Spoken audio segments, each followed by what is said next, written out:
This is really, I actually, once we got the hang of this, I have actually kind of enjoyed like just taking the sounds that you're creating and then just manipulating them and chopping them up and sequencing as going along. I'm impressed how many recordings there are already. Huh? Yeah. Let's see.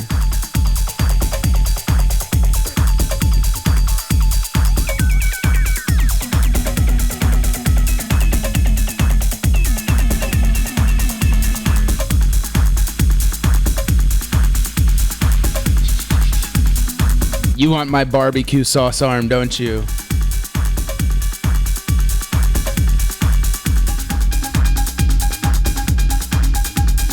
It's hard to... Yeah.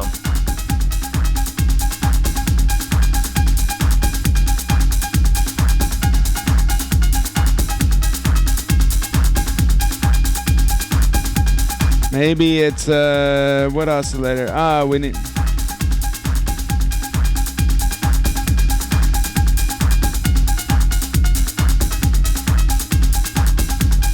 Kyle, can you please explain the process of what you and Michael are doing? So basically... What process? Yeah, there is... Should I pause it? Yeah. Whew. It's nice to have a little breather, and you're strumming a guitar on the replay. I see that. Yeah. So the process is... Michael was doing most of the work, That's not and true.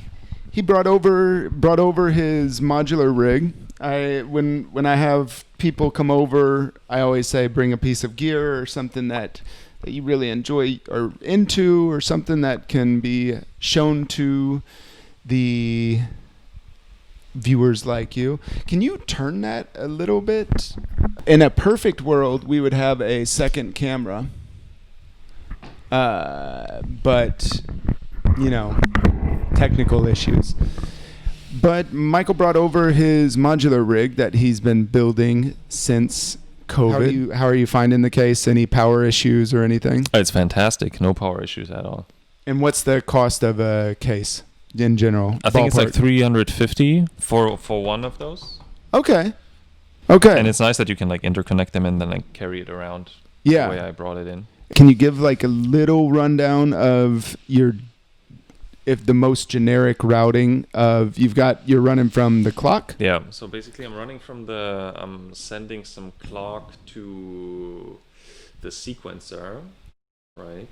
This sequencer was at the moment like on this last sequence just playing 3 notes in a loop. So this polyrhythmic pattern. From here I had one CV out controlling the pitch of a Bassimilus Iteritas Alter from Noise Engineering, and the gate output controlling the trigger of that, because it basically has a built-in envelope. Because normally other oscillators just give you a constant tone, and then you need other modules to make it to modulate the volume. While this one is nice because it also already has the envelope modulation in there. It's kind of already plug and play and exactly. Some it's way. a great module for beginners. It was one of my first module because it was just so dead easy. You basically just need a sequencer and this and something to route the. And what's that one called again? That one? Yeah. You just like that name, huh? It's called Bassimilus Iteritas Alter. Alter.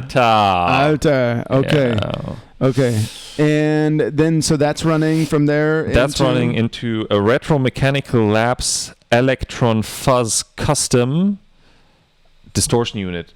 Okay. Which is really nice because it has this analog VU meter thing. Nice. Takes up a lot of rack space. Man, it takes up a lot of rack space. But the cool thing is, even without any signal going in here, just by connecting some modulation into the basically into the parameter modulation sources, you can make this thing speak for itself, that it sounds like dolphins talking to each other, distorted dolphins talking to each other. Anyways, from here the signal was going into the amplitude and tone controller from Verbos, but I was just using it as a low pass filter. From there, it was going into the multi-delay processor from Verbos, which I had to save up for quite a while, but it's an amazing delay. Okay. Multi-tap delay. Nothing is synced here. You really have to like dial it in yourself, like what the repetition speed is, but then you have like your individual taps. From there, it was going into the search by random source resonant equalizer. Okay. Also great for like modulating stuff by hand. Okay.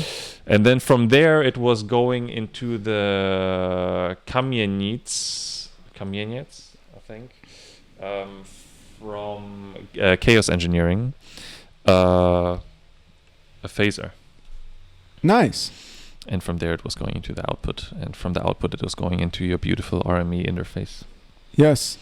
Old Faithful, as I call it. Wow. And so Gluten, to answer your question, that Michael was creating kind of rhythms at first, and we had some sync issues at first, so it was a little slow starting because I'd have to resync to start a new patch. But then we were feeling lucky, and we decided to, just for good luck, switch the MIDI port, and magic happened. And so actually, because his clock doesn't receive a clock, right?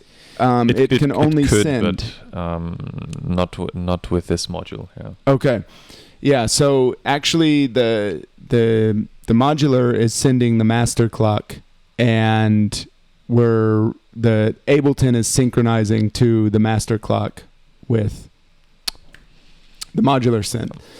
And so then I was doing a little bit of drum patterns and whatnot, but then I started really enjoying just listening to Michael's jams, and then deciding when to hit record and going from there. And actually, I talk about this a lot, but I feel like techno, because it has such DIY roots, that there's so much pressure to create something all from within yourself, like the mixing, the mastering, or not the mastering, but like you're the producer, you're the engineer, you're the songwriter. Yep. Like when you register music, everything is your name. Yeah. Like it's crazy, and that was the most eye-opening thing when I first started registering music for like performance royalties. Was they're like songwriter Kyle Geiger, arranger Kyle Geiger, composer Kyle Geiger, producer Kyle, and you're like, why are you asking so many questions? We're all the same person. Same thing. But I feel like techno, to a fault, has become. I've never really done this where someone's jamming, and then I'm just grabbing stuff and and literally figuring out just when to record and then when to move on and all of that. And that was probably you were definitely more the musician in this process and the performer, and then this would be kind of the engineer, and then I would be the producer in this. You got the instance. producing rights, yeah, for sure. Yeah. I'm Suge Knight. No, I'm not. I'm more than executive producer.